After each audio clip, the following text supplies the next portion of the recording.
here. So she calls herself the innovation alchemist. That's a very nice one for you. I've never actually had anyone calling themselves an alchemist except a musician. So basically, her role is fostering 15,000 people within the Motus mobility solutions, as well as she's in the innovation sector. So her primary role is just to make sure that every 15,000 employees within Motus, they have a voice in terms of how the innovation looks like. And also, she pinpoints individual people who identify themselves as innovators, and also invites them for testing of different sort of Motus products.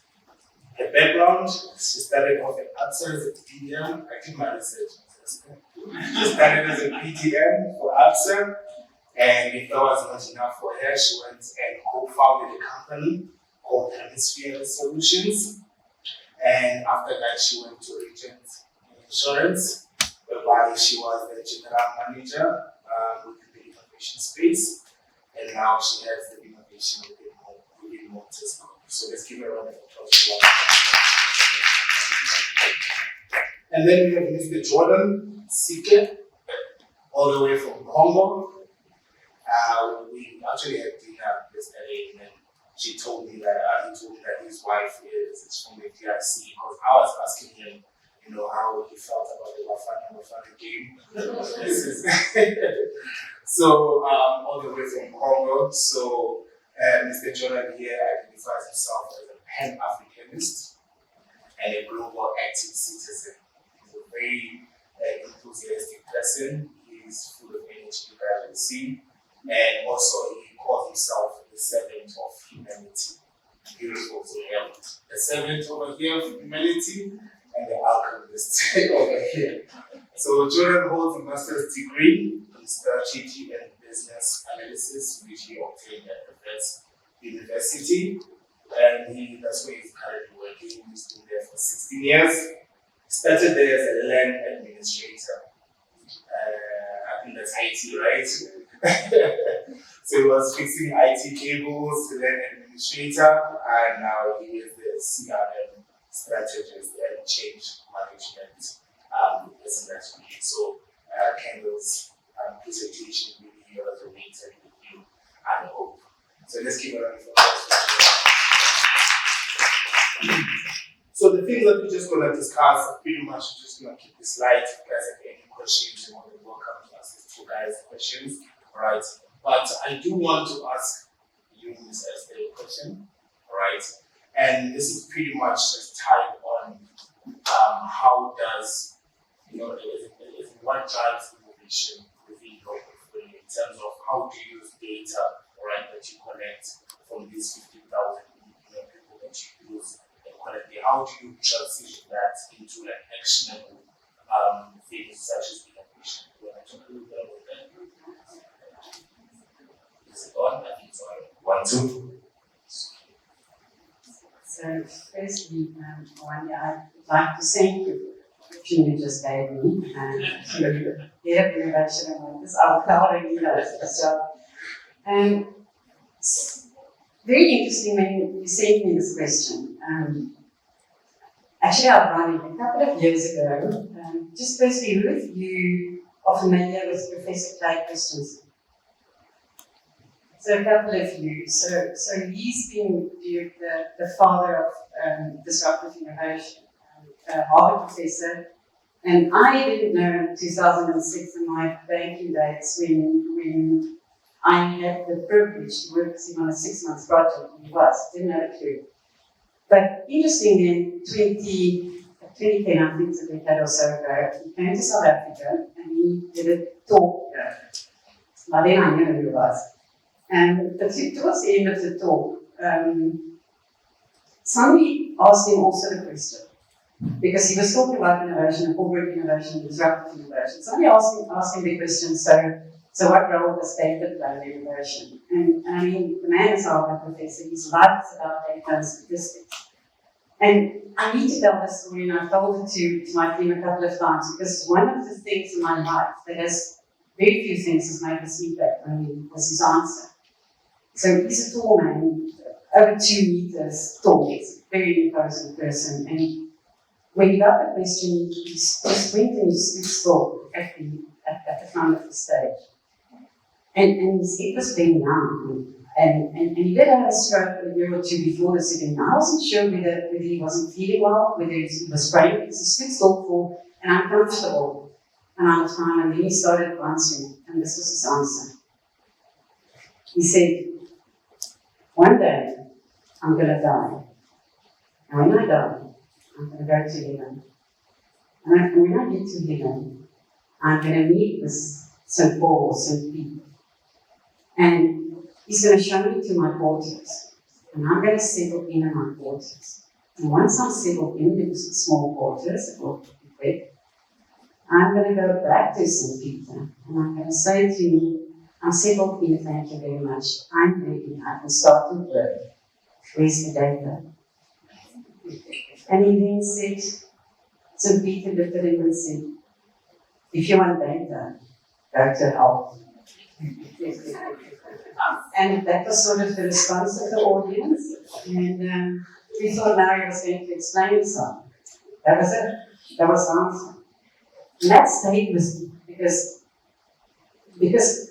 I knew he was obviously landing a fundamental thought, and I wasn't sure what that was. And as I said, that was about a decade ago. He stopped me if I'm going on too long. And so when you were reading about the region days and in region moving forward about 3-4 years, I got the opportunity to create corporate innovation capability for this insurance company. And what we all do when we get asked to do something we have no clue about is we get to consultancy, which is what I did. So we go to all the major consulting firms and they help us to put together this program. And the beauty of it is, whatever you read, you're going to see consistency and how do you build a corporate innovation program that works. And everybody will tell you, rule number 1, you need leadership idea. Rule number 2 is if they really bought in, they're going to give you money. Rule number 3 is you need to create a culture of innovation. Rule number 4 is you need to get the employees to participate absolutely.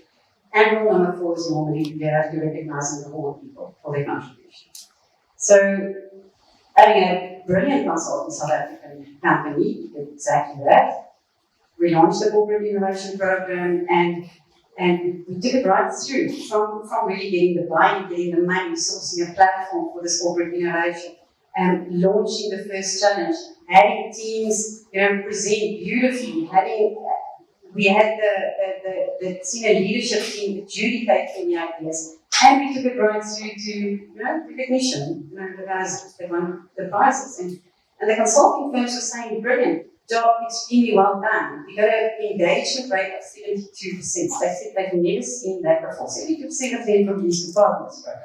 I said they've never seen that in their lives before. We were like, oh wow. From a data perspective, we did a brilliant job. Every aspect of what they said the metric of success was, we excelled.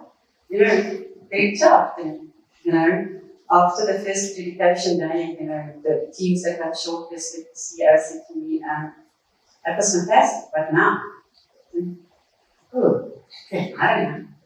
And we're supposed to see magic now, because now that everybody has a platform to participate in, and 72% actually did, now we're going to see this culture, just success breeds success. We're going to start people seeing, innovating, and no, that doesn't happen. So first going back to Prof. Christensen, I think what I also tried to say is check your metrics. If you say you're going to use metrics, what's your metrics? And does that metrics indicate success? So fast forward a couple of years, and even Intrapreneur you would have seen, I did a couple of other things. But then in 2019, one of the executive directors of Motus and CEO of MNS again called us in, and she said, well, I want to formalize innovation. I wonder whether she remembered we tried this before. She said, yes, I want to formalize it, I want the brand, I want you to build a community, and I want you to propagate that we're an innovative business, and I want you to do all those challenges. What's going with that? It's going to be silly to try and do the same thing twice.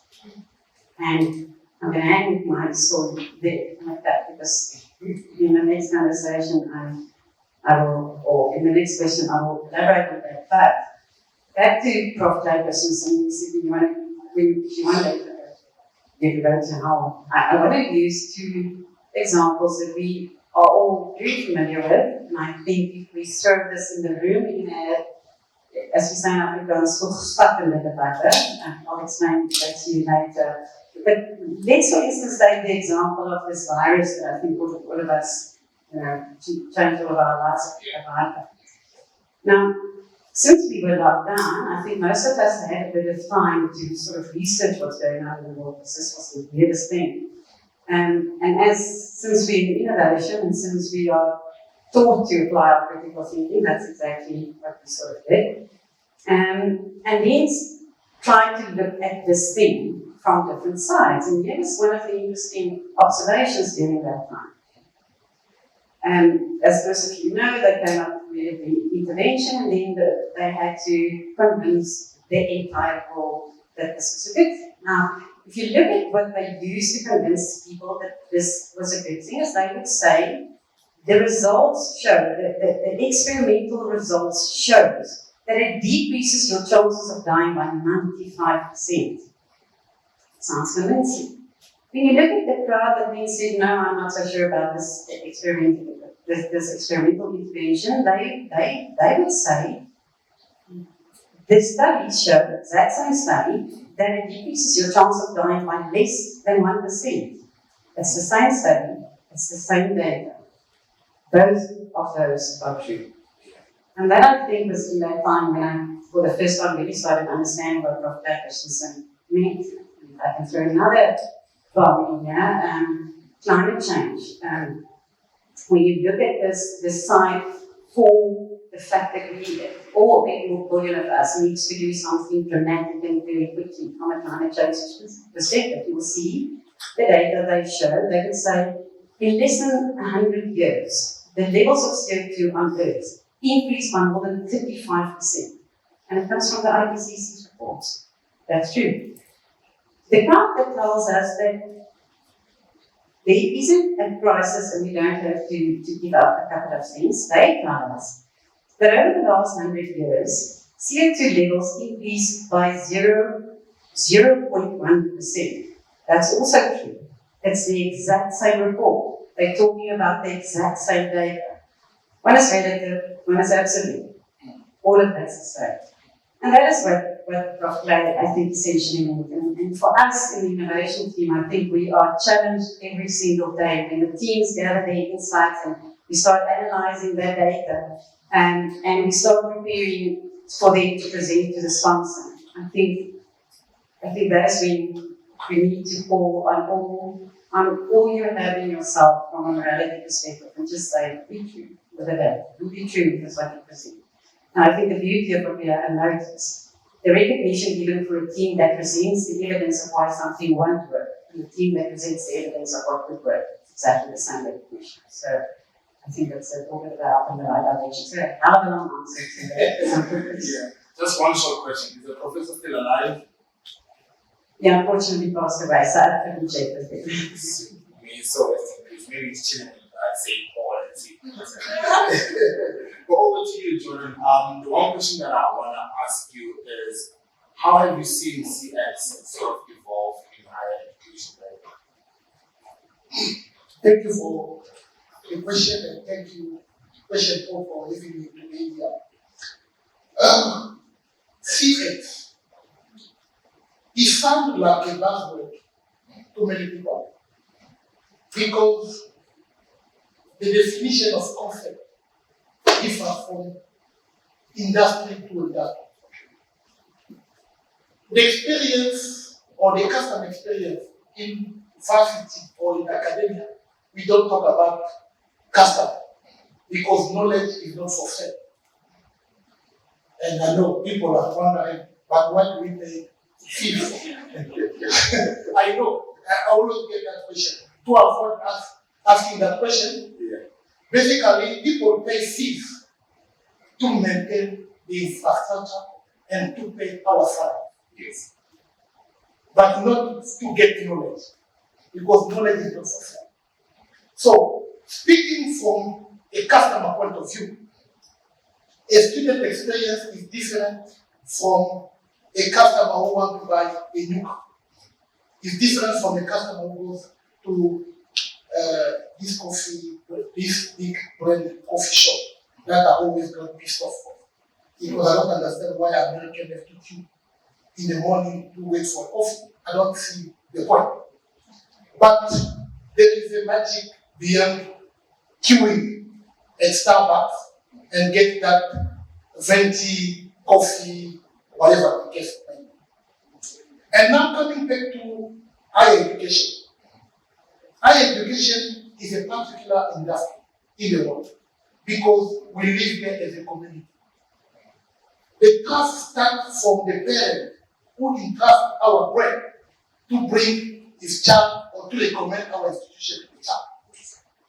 But now when it comes to experience, us as the people who provide the environment to learning for our students have to define experience first. What experience look like? We went through a lot of theory when they talk about the student journey. We've done all the orchestration, the journey mapping, and all those theories that you can understand. But the reality is, experience is linked with culture. Yes, that's true. And what made me like that is not necessarily what made my colleague to like that. And it's not necessarily what makes our student to like our play. That is, I'm talking experience from the sentiment point of view. But as an organization, we come up with a very beautiful theory saying that this is our student journey now. They start by being a prospective student, then they become applicant, effectively student, they will go through the journey, they graduate, and then they become alumni. Still, the journey has not ended. Because we want their money back to our community. We want to make them donors.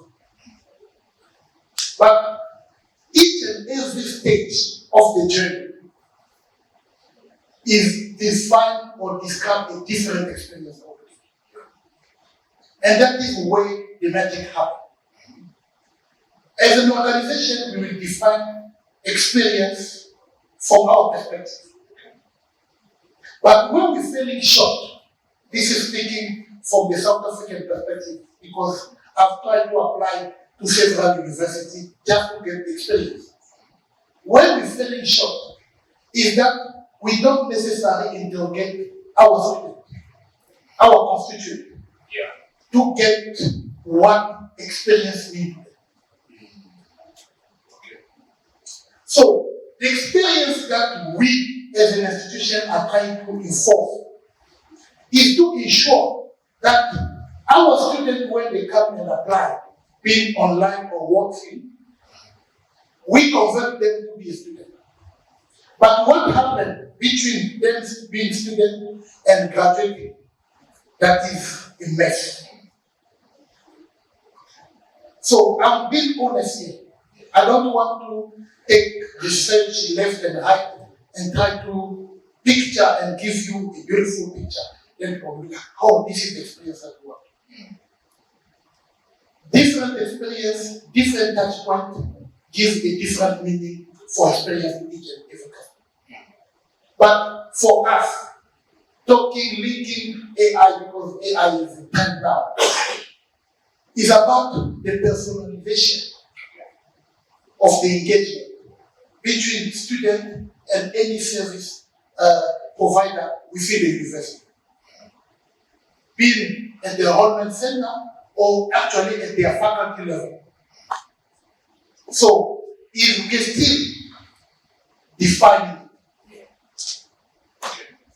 we can check some boxes because of the streamlined experience to registration that we can, I think ICT have numbers, they can give us good numbers here and all those things.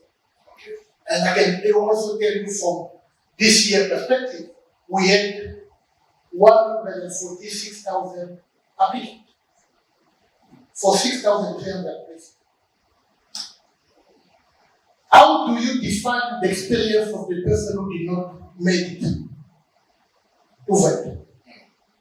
And how do we keep up our position as a leading brand institution in the country? So just two questions actually, one being in terms of the, the experience that is not being measured, right? Do you find that other institutions are currently filling that gap that you guys are falling short? I don't know, I will not speak for other institutions because I don't know their strategy in terms of experience. And there is a new buzzword that goes like drive me crazy at the university when they talk about student success. And I question my colleague, what is the student success? Is it the fact that a student registered for a 3-year program and completed in time? That is how you call success or how you measure success? Or there is any other stuff that that are involved in? When we define customer experience, we said that the experience that we refer in customer experience definition is the sum of all the interaction that one single person might have with your brand. But now, at Vet, we are trying to give that experience to our students. But from us, the CRM office perspective, we have 2 points of checking those experiences. Because we work closely with our alumni office, advancement office, because our plan is to convert them to become donors. We have a lot of CEOs, but we fall short to even fund student, underprivileged student for 20 million rand. Which basically through the network of high prominent students or graduates from the university will basically get that donation easily. Even 1 or 2 institutions can give us that money. But we're falling short. So we're questioning ourselves, where did we go wrong? As I said, experience or customer experience, if you want to define, you have to link it with the culture. I was lucky. I was part of the exchange student who went to UNC. I identify myself as a Tahil model executive. Okay. Because of the experience. That's University of North Carolina. When I was appointed to go there, like from South Africa, the first email was very impressive. A fat-like email that says everything that I needed.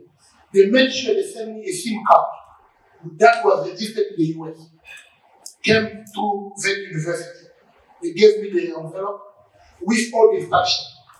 And they asked me to give them my itinerary. And because of climate change that she mentioned here, there were a lot of stores in the US, in New York at that time, when I was traveling. But they ensured that they were checking on my schedule of my flight. They were constantly sending me WhatsApp messages to tell me, no, Jordan, you must be at the airport because your flight has not been cancelled. As opposed to your other colleagues that are joining the call. When I arrived in New York, they sent me a welcome message. And they asked me, I hope that you settle in properly. Tomorrow we're going to meet you in North Carolina. As I was boarding in New York to North Carolina, I received a message that the person who's going to welcome you is going to be there at the airport. As I was walking out to the walking way, out to the airport, some white people were standing there with my name. And the way that he greeted me, you will think that we know each other from here. He was more excited than myself. And then I was like, wow, what's going on? He drove me to my place and came back 2 hours later to to fetch me and for me to have dinner in a American family. For my center really welcoming stuff. Yes. And at the university they gave me someone, my banking person. They told me that if you have any question, even at midnight, call this guy. And the guy was available for me. Yes. So I'm talking here from the experience. But who gave me that experience? UNC. Yes. So in my house, everyone has UNC stuff. Even on my laptop, my work laptop has a UNC sticker. But because in the American culture, it's embedded in them. Okay. When you come back to South Africa, I wanted to talk about the 60 people. Shoprite means there are 60, whatever. Yeah. The 60. One Shoprite is fall short. I'm just opening that bracket. When he hangs, they go beyond 60. You can even wait for more than 2 hours.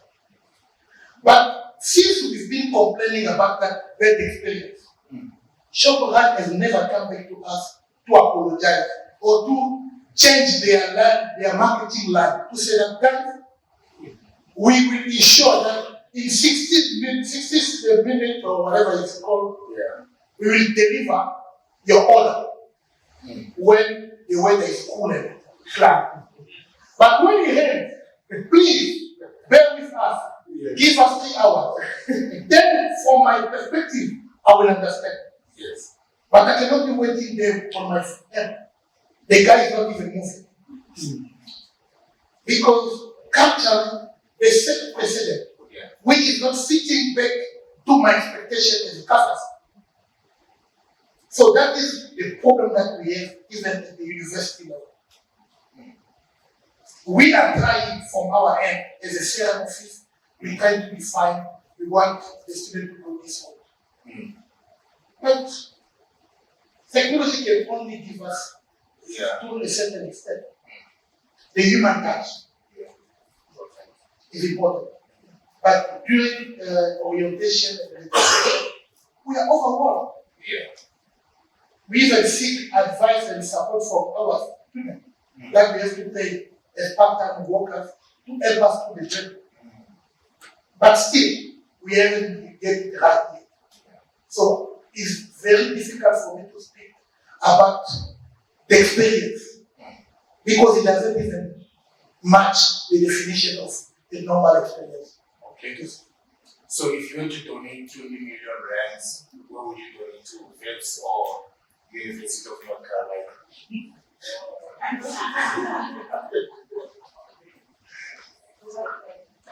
No, because I'm an advocate of customer experience. I will donate it to them. Okay. Because I think there is something that you're missing here. The donor has power to change things. Okay. You can give your 20 million with condition. And because we solely want that 20 million, we will abandon the world. So I think I will give that 20 million to vendors and give them two conditions. And I know that they will, for them to secure that, they will do what I want. Nice. And let's go back to you quickly. You mentioned that you've been able to sort of keep, or actually achieve 72% sort of response rate, right? I know you work with them, so like 15,000 people, who you sort of try and mobilize, right, for your innovation efforts. How do you manage that, in terms of the number of people that, you want in your community, and how do you sort of keep the response rate high? I think this is very important, because most, I feel like 90% of the guys that are here, they actually need to learn about how do you keep your community engaged, how do you make sure that you still retain that higher response rate? Yeah, thanks for that question, Mawande. Just to clarify that first 72% response rate was in one of the companies was in, it was a 220 staff. Okay. So it wasn't a 15,000. Okay. But to your point, you're asking how do we keep the community engaged? And one of the important questions there is, what is good? If we say we're going to be a data-driven, what's going to be the target? And that was one of the things over the last 4 years we really played around as an experiment. So, 15,000 people across I don't know how many outlets, because it's automotive, it's leaderships. So it could be in part shop, it could be in workshops, it could be at leaderships, it could be anywhere. So it's dispersed, and the way the day at work works is very different. Salespeople start sitting from the first thing in the morning, and people start servicing cars. So getting that participation, so probably the first question we had to figure out what is good and what is bad. And we said, well, we don't know. We're going to launch, and we're going to see how the community behave.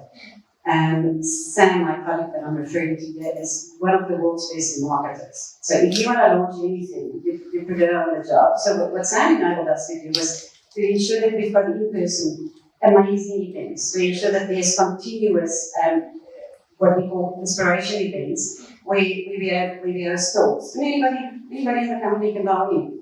But the key thing that we learned from the prior learnings in the region was that to get people involved in those things doesn't move the needle in the Dutchian culture, doesn't move the needle in terms of creating a business that can continuously and predictably innovate. What it does is it highlights a curiosity in some people, and that's important. And normally that's what human beings are. We need to be excited, enthusiastic, curious about stuff. But what we realized is we're going to have to take those teams that's working on a specific challenge through a structured journey. And with the likes of Alzette and Kendall there, assisting us to say, well, how do we go through those loops? And I'm super excited about you guys, what you've done. Because those teams have 8 weeks. They've got full-time day jobs. They don't do this full-time. They need to find 2 hours a week to work on their concepts. So we cut it down to 12 weeks because people said there's something magic about 90 days. I believe them, I don't know what's magic. But we need to take them from the idea through gathering evidence, testing, into presenting what they've learned in those 12 weeks continuously. So it needs to be fast, it needs to be agile. And the interesting thing was when we started learning more those people, they're very keen to join that team until they realize, oh, well, this is a lot of work. And we actually have to learn stuff. And it might mean that we get after 12 weeks and we learn our wonderful idea is actually not going to work, and we need to present it.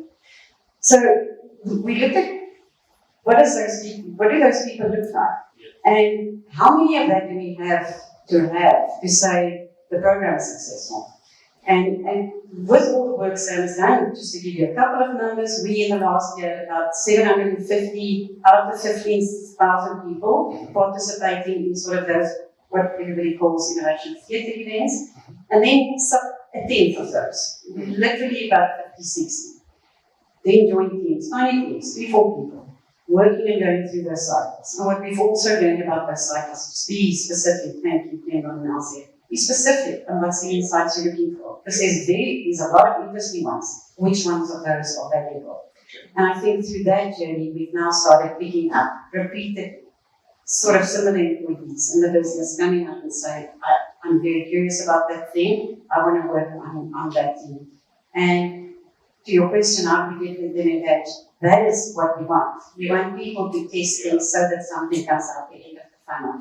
And I can say to you, everybody was saying 1 or 2% of the population are true by heart innovators. I think that might be right. I think that's what we've seen. That's enough. That's good. And I feel like it's important, and especially if you're using people within your organization, to also speak about the employee, sort of culture.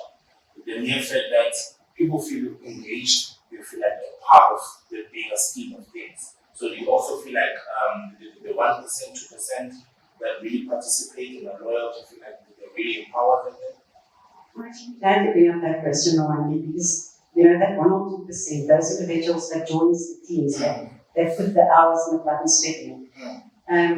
The one thing with the QuestionPro platform is where you say, well, if you're not the person who want to test and work through, that's okay. But these teams need research insights. So maybe if you just need to complete a survey, that's also And for that, we also count your participation. And there we saw a brand new community of people that say, I don't want to do that testing thing. Yeah, sure, I'll take part. And it's interesting. We sort of get the same people that within 10 minutes from launching a survey, they completed it. And that's from CEOs right through to tech. It's interesting. They just love this thing about completing a survey.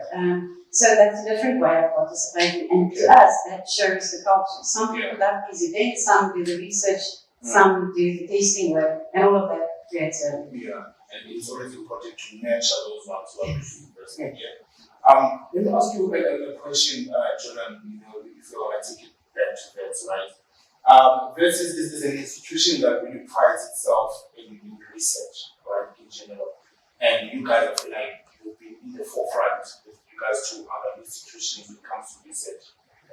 Are you currently seeing like an upward trend amongst the younger students that are coming in? Are they also like falling into the line of, being sort of consistent with what the university is about? It's quite a difficult one.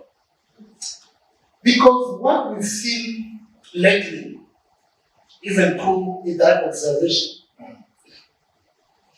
is students are coming to institutions for two reasons.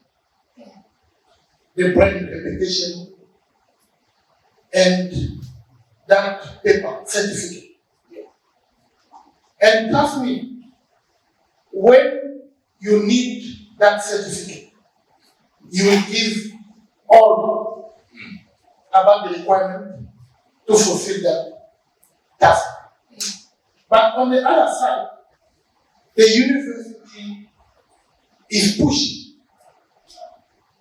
The university is making academia fun to attract people who are really motivated by research and all of that. And you will agree with me, or people maybe don't know, when they head to university, a lot of stuff come into play. Hence, I was talking about the culture. We almost put the customer in the forefront. And I think that is the biggest mistake that we always make. What about the employee? Because we only feed what we have to our students. We only feed what we experience to maintain our brand weight. So, at the university level, to keep up with the research, the pushing, the encouraging people. I'm not an academic.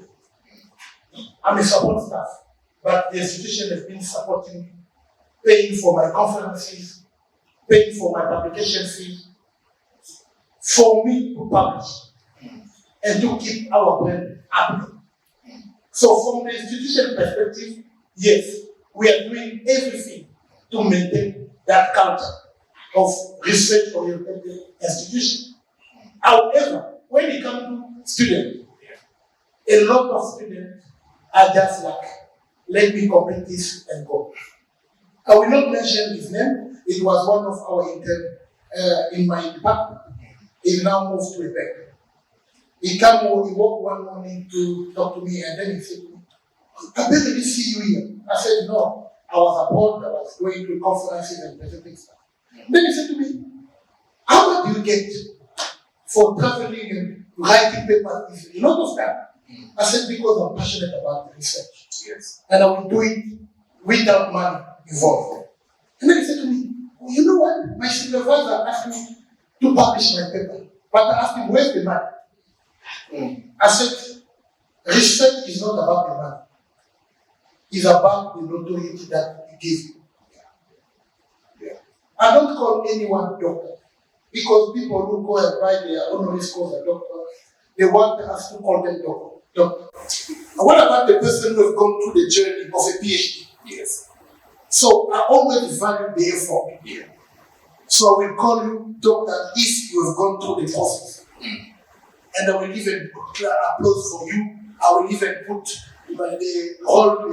the carpet down for you, a red carpet.